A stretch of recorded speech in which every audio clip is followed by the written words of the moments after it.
When an engineering team first builds a notification system, the initial goal is simple: construct an asynchronous pipeline to move messages from internal microservices to the end users. This schematic maps out that baseline happy path. Upstream services send requests to the API servers, which gather the necessary user contact info, format the payload, and drop the event into a channel-specific message queue. You can see the intended real-world outcome right here. The user receives formatted mobile push notifications, SMS texts, and standard marketing emails directly on their devices. To make that delivery happen, a fleet of background workers constantly pulls pending events from those internal queues and pushes the data out to third-party providers like Apple Push Notification Service or Twilio. This straightforward design works perfectly in a local development environment, but it completely ignores the reality of operating at production scale. A pipeline built solely for the happy path operates on a deceitful premise. It assumes internal networks never partition, background workers never crash, and external vendors never experience degraded performance. In reality, production environments are hostile. Worker nodes drop offline, network connections sever, third-party APIs reject your traffic. When these failures occur, the consequences hit the user. Critical alerts drop into a void, while poor retry logic results in a barrage of duplicate spam. In distributed computing, exactly once delivery is an architectural myth. Systems must be explicitly designed for at least once delivery, managing the side effects of that reality. To graduate this system to a production-grade pipeline, we have to rebuild it with strict data persistence, event idempotency, and deep observability. A senior engineer does not judge a system by how it handles ideal conditions. They judge it by how predictably it behaves when every single external dependency fails at the same time. The first critical failure mode we have to solve is the data black hole. If a background worker crashes while processing a message from a standard in-memory queue, that event is permanently destroyed. This diagram illustrates the fix for data loss. We inject a notification log database to persist state to disk before processing. Because the event is secured, the system survives sudden worker deaths. A new worker simply queries the log to recover the delayed message. The second major failure mode involves the external vendors themselves. Providers will inevitably experience network hiccups or capacity limits, returning 500-level HTTP errors to your workers. To handle these transient errors, we implement a retry scheduler using exponential backoff. Instead of instantly hammering a struggling provider and risking a complete block, the system waits an exponentially increasing delay before attempting the next delivery.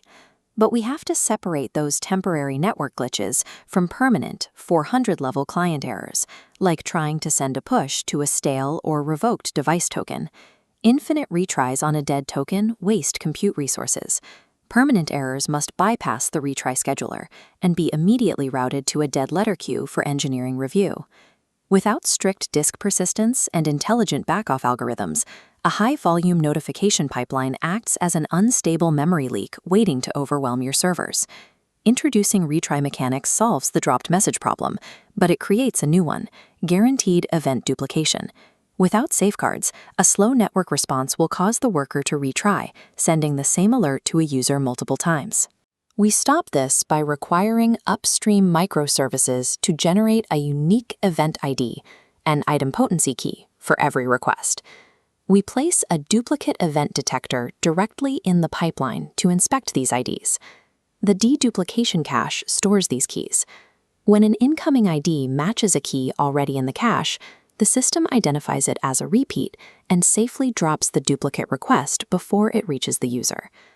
Next, we have to fix a common upstream anti-pattern. Early on, individual microservices often hard-code the exact text strings of their notifications directly in their own codebases. We fix this by centralizing the formatting.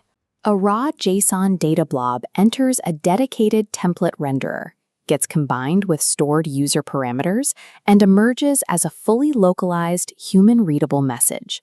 This isolates the business logic. Product and marketing teams can now update notification copy, fix typos, and adjust branding without requiring a full back-end service deployment. Enforcing strict idempotency and offloading template rendering prevents your internal microservices from inadvertently acting as monolithic spam cannons. Even with perfectly formatted, deduplicated messages, you still have to respect the user's preferences. Repeatedly ignoring a user's opt-out settings is the fastest path to app uninstalls. We enforce this by inserting a user preference switchboard. This layer validates every incoming event against a database of the user's specific opt-in status. This switchboard segments preferences by category. A user can opt out of all devotional material, but the system will still allow critical security alerts, like a password reset, to bypass the filter. Then there is the billing threat. An infinite loop in a poorly written microservice, or a malicious actor, can spam your API with millions of identical notification requests. To defend the infrastructure, you can see here that we implement a strict rate limit gate right at the authentication layer. This limits the volume of requests based on the specific user ID or the specific channel being used. Because third-party vendors charge per message, this rate limiter acts as a financial safeguard, preventing runaway internal code from draining your API budget in a matter of minutes. A mature production pipeline operates as a two-way operational firewall. It protects users from the company's mistakes and protects the company from its own code. Security extends to the payloads themselves. Embedding personally identifiable information directly into a push payload and routing it through Apple or Google servers introduces severe compliance risks. The secure alternative is to send a generic wake-up ping to the app.